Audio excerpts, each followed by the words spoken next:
kami di sini dengan Pak Menko Perekonomian, Menteri Kesehatan, izinkan kami melaporkan hasil ratas dan saya khususnya menyampaikan untuk Jawa dan Bali.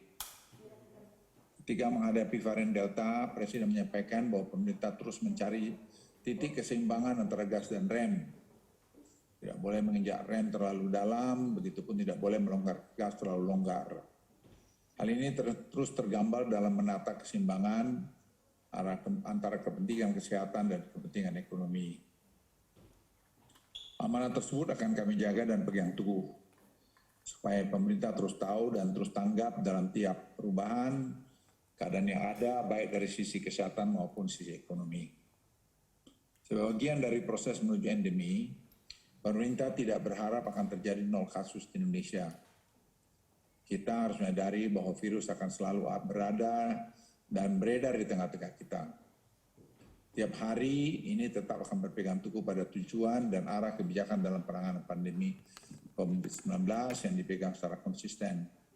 Namun tentu strategi dan manajemen lapangan harus dinamis, menyesuaikan permasalahan dan tantangan yang ada. Berbagai data semakin mengkonfirmasi bahwa Omikron jauh lebih cepat menular tetapi gejalanya jauh lebih ringan dan juga tidak lebih mematikan dibandingkan varian Delta. Ini hal yang perlu kita pahami bersama. Kondisi varian ini akan menjadi sangat berbahaya ketika kenaikan kasus yang berkali-kali lipat dari Delta sehingga terisian rawat inap rumah sakit juga meningkat. Namun melihat kondisi hari ini saya yakin kemungkinan itu dapat dihindari. Tapi masalah vaksinasi 2 kali dan booster dan juga protokol kesehatan dan juga teman-teman yang sudah senior atau elderly itu harus betul-betul patuh terhadap ketentuan-ketentuan yang sudah disiapkan oleh pemerintah. Teman-teman media dan seluruh masyarakat Indonesia yang saya cintai, berdasarkan data yang kami peroleh, studi di luar negeri mengkonfirmasi menurunnya tingkat kematian karena COVID-19.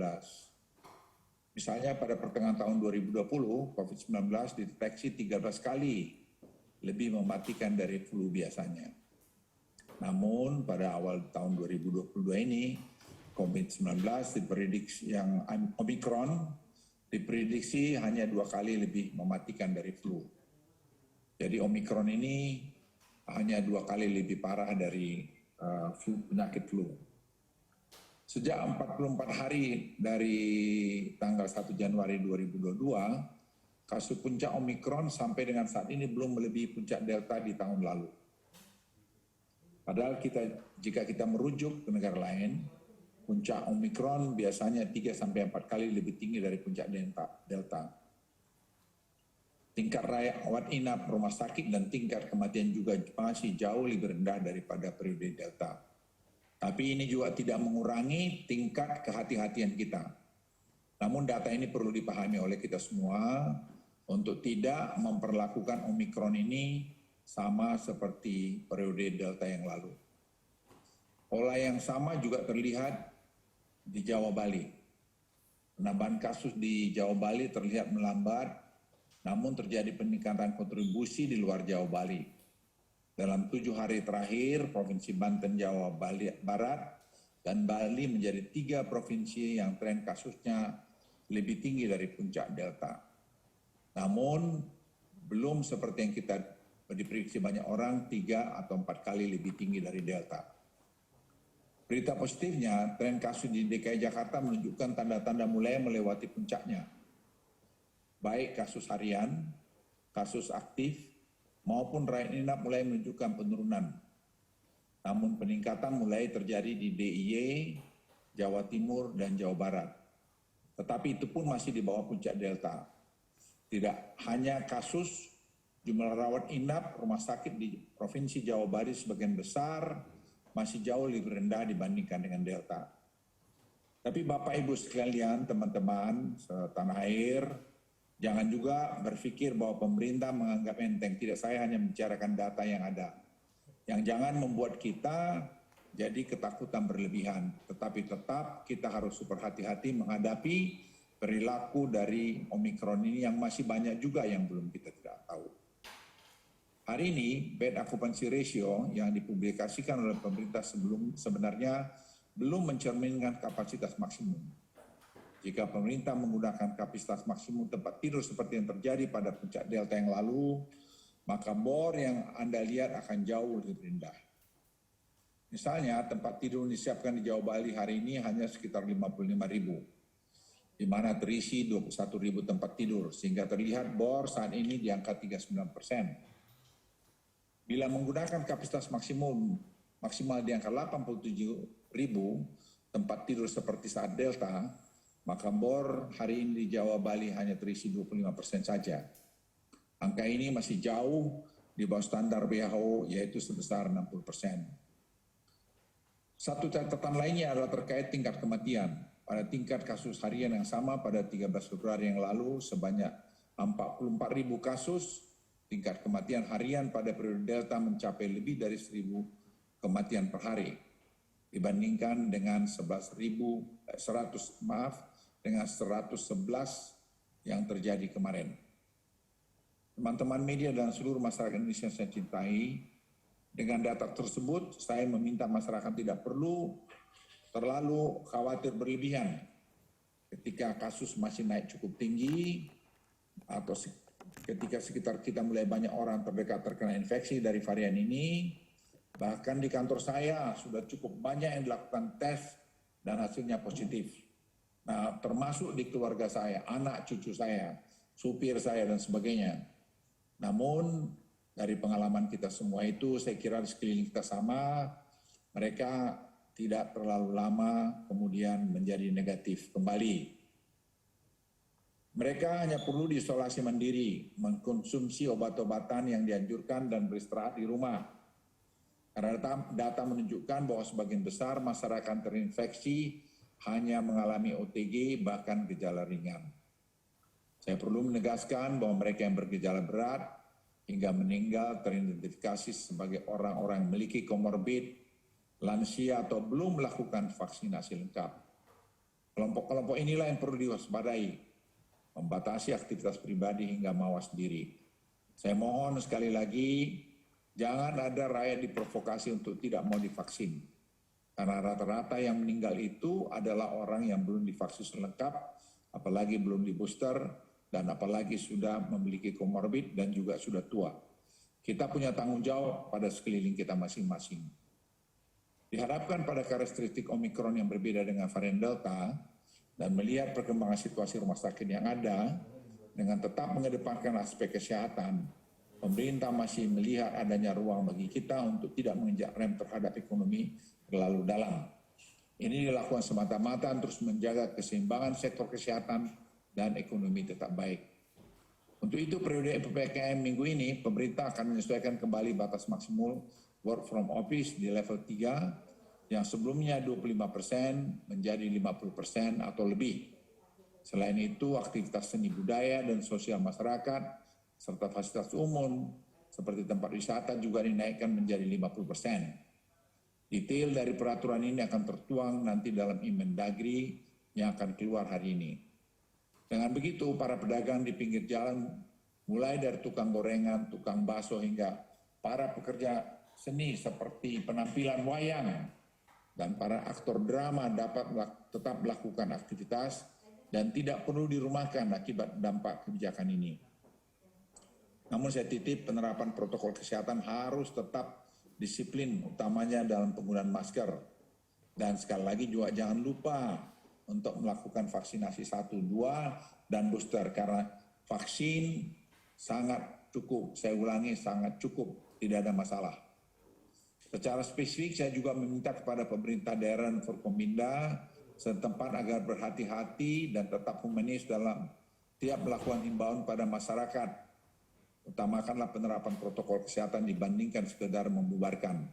Saya ulangi, utamakanlah penerapan protokol kesehatan dibandingkan sekedar membubarkan. Pemerintah juga sangat berhati-hati dalam menerapkan kebijakan karantina bagi PPLN. Ketika beberapa negara di dunia sudah menerapkan bebas karantina untuk masuk ke negaranya, pemerintah akan tetap menerapkan kebijakan karantina 5 hari bagi PPLN. Namun mulai minggu depan, PPLN, baik WNA dan WNI yang telah melakukan booster, saya ulangi, yang telah melakukan booster, lama karantina dapat berkurang menjadi 3 hari dengan syarat diantaranya tetap melakukan entry dan exit test PCR. Exit PCR dilakukan di hari ketiga, di pagi hari, dan PPLN dapat keluar ketika hasil negatif keluar.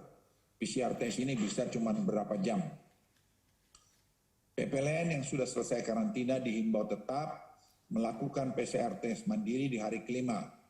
Saya ulangi, melakukan PCR test mandiri di hari kelima dan melaporkan kondisi kesehatannya kepada puskesmas atau vaskes terdekat. Ke depan, jika situasi terus membaik, pemerintah berencana 1 Maret atau mungkin lebih awal dari 1 Maret, saya ulangi 1 Maret, hari karantina akan diturunkan menjadi 3 hari untuk seluruh PPLN. Lalu jika situasi terus membaik dan vaksinasi terus meningkat, tidak tertutup kemungkinan pada 1 April atau sebelum 1 April, PPLN tidak akan lagi menerapkan karantina terpusat bagi PLN. Namun sekali lagi, ini bergantung pada situasi pandemi dan supaya kita mengendalikan penyebaran kasus. Nah, kita semua bertanggung jawab di sini untuk membuat negeri kita ini tetap aman buat kita semua. Teman-teman media dan seluruh masyarakat Indonesia saya cintai, untuk memberikan kekebalan menghadapi gelombang Omikron, pemerintah terus mengejar target vaksinasi dosis kedua, terutama untuk lansia. Saat ini masih terdapat 15 kabupaten kota di Jawa Bali yang tidak mencapai target 50%. Umum dan 17 kota kabupaten untuk 40% lansia. Pemerintah akan memperpanjang masa transisi hingga 2 minggu ke depan bagi yang belum mencapai target tersebut. Pemerintah juga akan melakukan penyesuaian regulasi pintu keluar masuk internasional di wilayah Jawa Bali kembali. Pemerintah akan membuka keberangkatan kedatangan jemaah umroh melalui Bandar Udara Juanda Surabaya. Selain itu, Bandara Juanda juga akan menerima WNA, WNI dari luar PMI. Bandara Ngurah Rai juga akan dibuka untuk WNA dan WNI non-PMI dengan segala tujuan, tidak hanya wisatawan. Pintu laut di Bali juga dibuka untuk WNA dan WNI yang datang menggunakan kapal pesiar, krus atau layar joh. Teman-teman media yang saya cintai dan seluruh masyarakat Indonesia yang saya banggakan, jika dibandingkan beberapa negara yang sudah melakukan pembatasan, bahkan tidak diwajibkan menggunakan masker, pendekatan kami jauh lebih konservatif.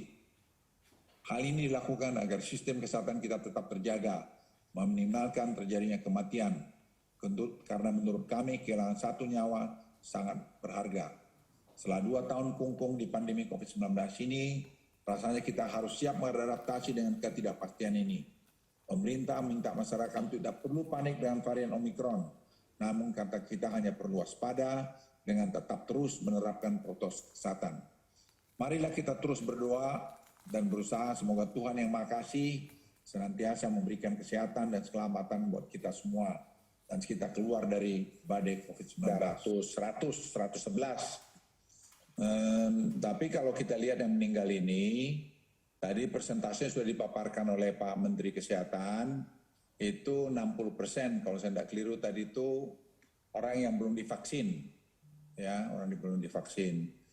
Yang kedua, vaksin 1 atau 2. Yang kedua itu umumnya orang yang komorbid.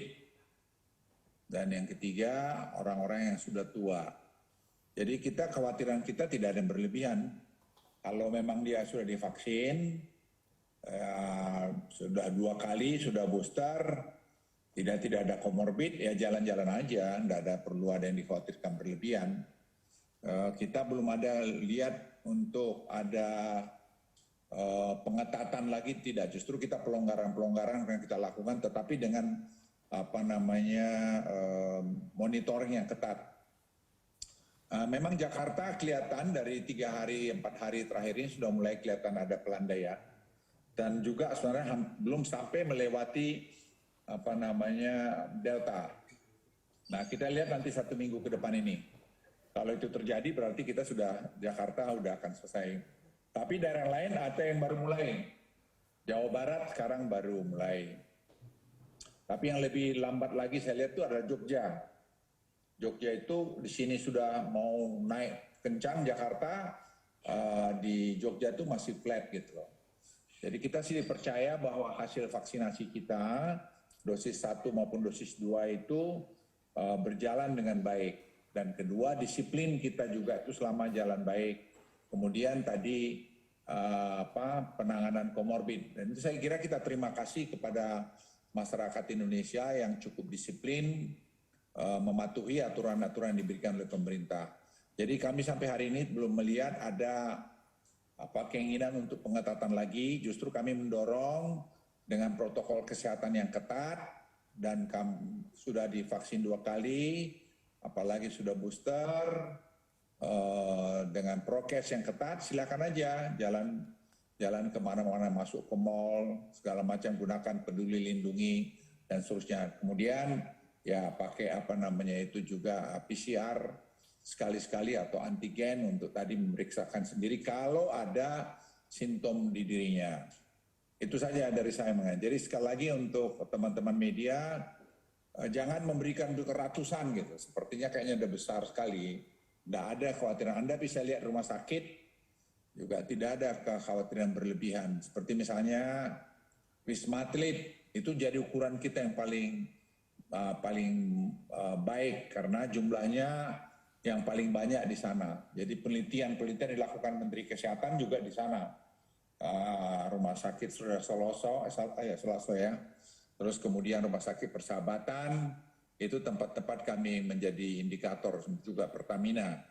Jadi sampai hari ini kami tidak ada melihat hal-hal yang sangat serius yang perlu kita takut, tapi kita tetap waspada, hati-hati, melihat satu persatu, dan kita juga mendengarkan pendapat dari para ahli epidemiolog maupun 5 profesi kesehatan dan juga Ketua Dewan Guru Besar dari UI. Jadi sekali lagi tidak ada pengambilan keputusan ini tanpa mendengarkan mereka. Baru kami godok dan kemudian kami putuskan. Itu dari saya.